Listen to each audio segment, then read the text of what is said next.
Let's make a Mediterranean veggie wrap. First, start with your chickpeas, add them to your food processor, then add your olive oil, your salt,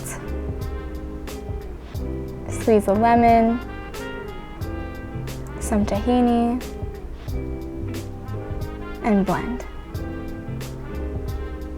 You'll blend it a few times till it's a good consistency, then go ahead and add it to a bowl, which you will add to your wrap just in a little bit.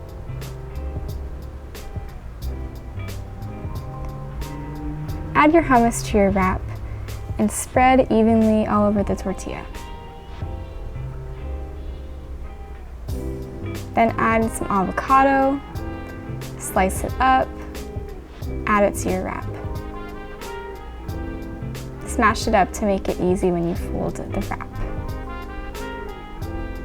Then add some chopped cucumber, some cherry tomatoes, romaine lettuce, and some homemade tzatziki sauce.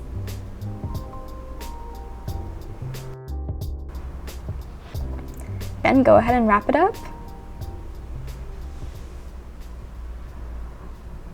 And you're done.